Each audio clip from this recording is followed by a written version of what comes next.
This is the first time I've ever put eyeshadow on. I'm gonna. And do you know what? I don't hate it. I don't hate makeup anymore. This is new. Hi, and welcome back to my channel. So today's video is going to be talking about therapy and how I felt about therapy, what I got out of it, and just my experience of therapy, and hopefully it can help you try and expect perhaps what therapy might want you to do or what entails you to do, and then hopefully whether you're going through therapy or you're going through counselling, you might want to take the really scary steps to asking for help, because it is scary. I asked on Instagram and on Twitter what things you guys would like to know about therapy. You were very helpful, giving me pointers about what sort of things you want to know, so that's useful for me. I can give you the right information. And as always, if you want to have your voice be heard and if there's anything that you want to know, you can follow me on my Instagram and my Twitter, and you can let me know what you want to hear in certain videos, as well as tell me what videos you want to see. I am going to start this by saying why I got into counselling and therapy and what were the reasons behind it. There is a video that I'll link in the I have no idea where. And it talks about way back in March this year, I got to a point in my mental health where my anxiety was getting worse. I suffered with anxiety throughout my second year of university. I'm in my third year now. And so way back in March, I went through my university and I asked for help. If you want to know where I started with my therapy, I started through going to my university. Usually with a university there will be a counselling service or a therapy service that you can go to. They do sort of hide it. It can be really hard to try and find what you want. I'll also link a video to where me and YouTuber Andy Hartley talked about him being a sabbatical officer for students, and he talks a lot more about where you can find help as well and where we can find help in signposting. But yes, sometimes on the internet, or if there's a help desk, you can sort of ask or find and research where the flip they've put the therapy, because they don't make it easy. May I also state that if you are a university student and you are freaking out about money, or is therapy expensive, is counselling expensive, if you are a university student, or if you are a student in general, perhaps you have a counsellor within your school or a counsellor in your college that you can go to, these are free. You don't have to pay for these. I don't have to pay for my university counselling, so it's a weight off your back. Or if you want to, you don't have to use the education system at all and you can go through the NHS.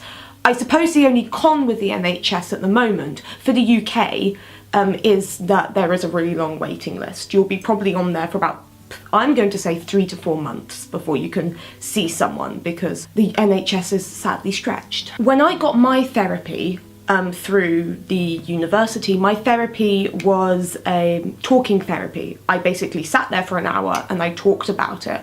And the counsellor that I had through therapy was a student who was practicing in the field. So they needed to practice their craft by having kinesthetic learning, by having someone there. I got 6 sessions out of that. 6 sessions from university, absolutely free. And it was really good. It was a good starting point and I liked it because it was also in the summer. I did have to wait a little while, so I asked for it in March and I went to my first meeting, and they usually ask, why did you want to come to therapy? Why do you want to see someone? What are you thinking about? They usually also give you a sheet as to how you feel. They usually fill it out before they ask you questions or they want to know more about you, and so they sort of get a gist. The person who is first assessing you and then also your counsellor, so they know where you stand in terms of your mental health and how can they help you. The pro to it was that it was my first therapy and I wasn't really expecting, because I've never had therapy before. It was also really nice because they placed me in May, June, July. I had my therapy, and it meant that at the campus that I had to go to, there were no students there, so it wasn't really busy. So with my anxiety, it was much nicer. Of course, I can't control when they put me in. There's usually a waiting list of students as well. You can't get away from waiting lists when you're with the education system, but usually they're not as long as the NHS. I suppose the only con, because now I'm with a new therapist outside of university, is that we never really picked up where we left off. Throughout the 6 sessions, we unpacked lots of different issues that I was dealing with, but we never linked them together. We never picked up and unpacked what we talked about in the past session. But that's all learning. That's learning, you know, oh, okay, that person's learning, but also, is that good for me? Do I like that? Also, 6 weeks after I'd finished my therapy, I went back and they just wanted to check up to see how I was with the university, and it was always open. I could go back. Now let's talk about how I got my new therapist, the person I'm seeing right now. What was really helpful was that coming towards the end of my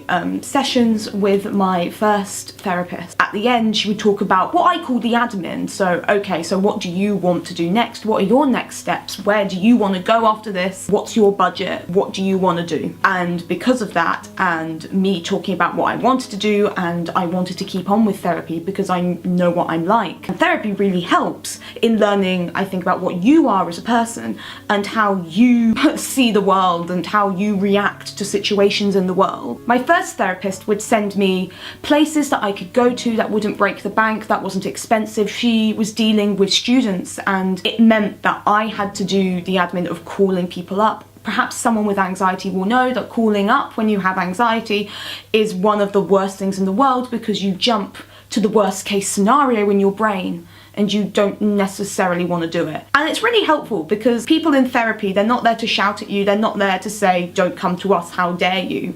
It's a case of them going, okay, what are your problems? What are your issues? What do you want to talk about? They basically want to know if you fit their criteria, which is a bit, So without phoning these people that I nearly went with after my university counselling, I would never have got into the counselling sessions that I have now.